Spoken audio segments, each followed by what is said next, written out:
the Void Demons out in Netherstorm are one of the mobs that I've been looking forward to kill ever since TBC came out. So far, we've done Hellfire, Terrakar, Zangarmarsh, and Nagrand. So now that leaves us Netherstorm, Blade's Edge, and Shadowmoon. So today, we're going to be killing 500 of the demons out in front of Manaforge. Specifically, the Voidshriekers and the unstable Voidwraths. Now, real quick before we get into this, these Voidshriekers have a 1% chance to drop the formula enchant, cloak, shadow protection. So that's kind of what I'm going for today. That's the real big ticket item. Although I can't sell it since I'm an enchanter, I will be able to learn it and maybe make some money enchanting it for people. So if you're not an enchanter, you actually can't see the recipe. That's how recipes work in TBC. You have to be the profession to see the recipe, right? If you're a blacksmith and a blacksmithing recipe drops, you'll see it. If you're not, it won't be there. That works for every profession. So on top of that, we're also looking for the Motes of Shadow, which both the Voidwraths and the Voidshriekers drop. So that's why we're here. Without further ado, let's get into it. Yes, what you're seeing on my back is the Thunder. Yes, it costs an exuberant amount of gold. No, I don't want to think about it. So hopefully we can make some of our money back here with the Motes of Shadow that these guys drop. Now, I should be able to cleave these guys down, no problem. But the spawn, like, they're kind of on top of each other, you know what I mean? And their pathing seems a little unpredictable. So we're going to start with that one first, and I guess I can try to cleave these guys down. These guys cast Shadow Bolt, which can be a little difficult to deal with for some classes, I guess. But for us, we shouldn't have a problem doing 2 of these guys at a time, so long as we're a bit careful. Wow, they do hit like trucks, though. Okay. Do I have to pot here? Should be alright. My mace skill is a little bit low since I leveled with Grand Marshal's Claymore for a lot of the content. So our mace skill is definitely a bit low. But there we go. Our first Motes of Shadow. And the higher up our mace skill gets, the easier this is going to be. You can see right now we're at 326. We really need to get this to 350. By the end of the farm, we'll probably be at like 345. So this is only going to get faster and faster as we go. I feel like most people are actually not farming Motes of Shadow right now. I think all the buzz is on things like the Elemental Plateau, right? Elemental Fire. Nice, even more motes. I feel like most people are at the Elemental Plateau and doing like more known farms like that right now. So I would actually be surprised if we have any competition doing this farm, which, I'll be honest, that's how I like to do it, man. Like, by myself, everybody stay away. And I don't like to compete for mobs. That was definitely the worst part about the Firefly, was there was just constantly people there. So hopefully with this farm, we shouldn't have that problem. I believe so long as we just stay on the outskirts here of the Manaforge Ultras, we also will have 0 problems with like respawns and stuff. I'm going to try to avoid these seeping sludges just because their loot table isn't as fantastic as the Voidshriekers. So we're going to try to keep it to the Voidshriekers and the unstable Voidwraths today. But yesterday I did the Hellfire Ravagers, which were basically like cutting through butter. These guys are definitely going to be a little bit slower, but that's okay because the Motes of Shadow are 100% going to be more valuable than the Ravager meat. So I'm really looking forward to this farm, honestly. I really need to make some of my money back from the investment on Thunder. That's super cool how you can like see the void beasts being drained out of the temple. I love little things like that, man. I'm a sucker for little stuff like that. For cleaving purposes, I should probably start the pull with the void. Whoa. Okay.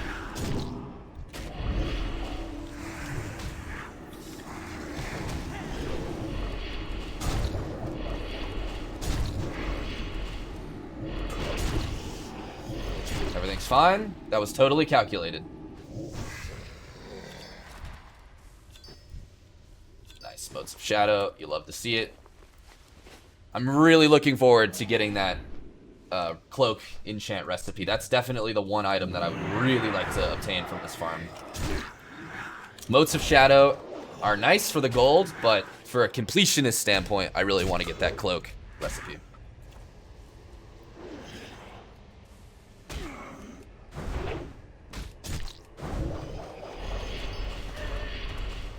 What?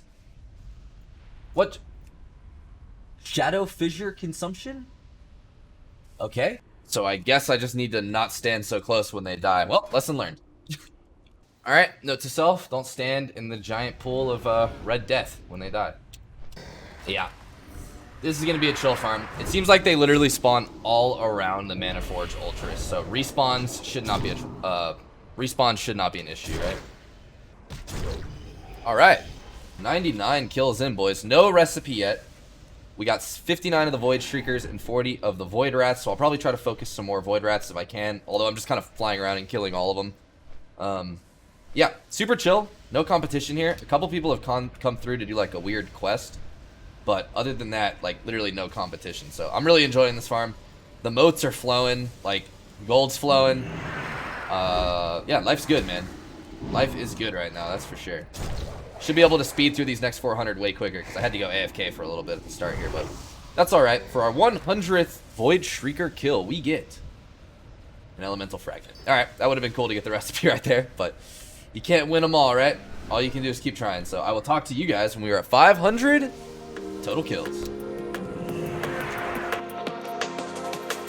Let's play a different game. Fire it all up again. Fire up my heart again. For me to lose, I know I'm the one to stay. I'll run away again, running away again, till I see the you of the dark, of the dark.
Oh, yes! Woo! There it is. Fuck yeah. Alright, guys. That is 499 kills in about 3 hours. So, not bad. Definitely not bad. My final thoughts on this spot are, without flying, it's probably going to be more difficult than it was for me. If you have mining, I've seen a lot of people running around in mining here. It seems like there's a decent amount of ore spawns. And apparently these guys are a lot harder for casters, according to my my Twitch chat. So if you're a caster, be a bit more cautious. But as melee, super, super chill. I don't want to spoil anything, but yes, we did get the formula enchant cloak, greater shadow resistance. This is going to help me power level my enchanting to 375. So, I mean, you can obviously see here all these motes. I mean, dude, this farm is absolutely nutty right now. I give it a solid 9 out of 10. It's actually insane. So, I'm actually really excited to go move all this and see how much we make, because I think we're going to make a pretty penny. But either way, for our 500th kill, let's go ahead and pop Death Wish, pop Recklessness. You guys know the drill. And blow this last guy up. All right. And for our 500th unstable Wraith, we get an elemental fragment and a sweet, sweet Motes of Shadow. Alright. Well, that does it for Netherstorm for a little bit. There's a bunch of mobs I want to kill here, so I'm excited to come back. But for now, let's go to Stormwind and go over the loot. Good day to you. Alright guys, here we are in Stormwind with all the loot. And I had some Karazhan shenanigans last night, so I had to put off this part. So hopefully the motes didn't drop in price, but I don't think they did. So looking at it, we can see we got 231 Motes of Shadow. Dude, this is so, like, gorgeous to me. This is just aesthetic as it gets, man. 231 motes. I mean, it really doesn't get much better than that. I thought we were going to get around 150 to 200, but 231 is just, like, insane. So, very happy with that. We also got a Bringer of Death, which I don't know the value of, but somebody in my guild said it was worth a lot. Somebody in my chat said it wasn't, so I guess we'll find out together. Then as far as greens that go, nothing too crazy. This Shadow Counselor cowl is pretty good. This Helmet of the Bandit is pretty decent. Warmaw Helmet of the Beast, pretty decent. Definitely some decent greens. And one Corium Lockbox, which is my favorite. But when we look at all these vendorables, you can see we are at 0 copper. Those guys didn't drop any raw gold. But when we vendor everything, we get up to a crispy, very nice, 74 gold and 72 silver. Sweet. But it's not even about the raw gold with this. It's definitely about the motes, which hopefully should be worth a lot still. They were yesterday, but right now we're looking at 2 gold each. I'm going to do 2 gold and 45 silver each because I know these things will sell for that price. So 24 gold a stack, 23 stacks. Yeah, very happy with that, to say the least. I'm going to go ahead and put all of them up because these things are in such high demand. I'm thrilled with that. Now let's check out the Bringer of Death. Really? Only 30 gold? Huh. Kind of a letdown, but I mean, 30 gold's better than no gold, right? And then my new price with greens that aren't that good is like 9 gold, and then I do 15 for greens that I think are decent. So that's kind of my new TBC price. I know a lot of people think I should get TSM or whatever, but I encourage you guys to play without TSM. I think part of the fun is kind of like figuring out what things are worth on your own, you know, and taking the risks and all that. But I mean, if you're not into that, definitely get TSM.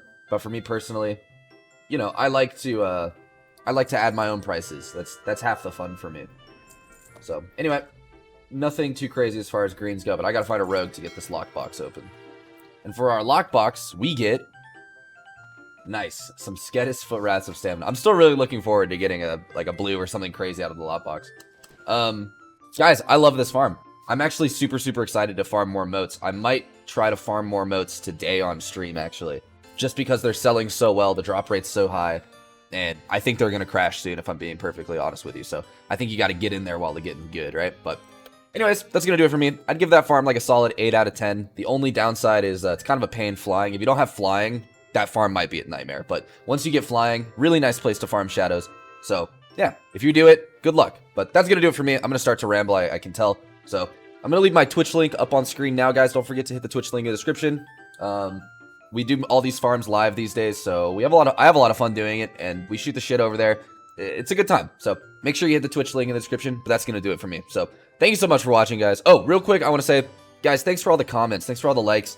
I really do appreciate it. Like, some things happen, and I'm definitely in the YouTube algorithm a little bit more, and I owe that to you guys for watching and commenting and liking the videos. So thanks for that. Thank each and every one of you guys for watching. But that's really going to do it for me. So thank you so much for watching. My name is BarakGage. Good luck on your farms. Don't forget to hit the Twitch links in the description. And I will see you guys in the next one.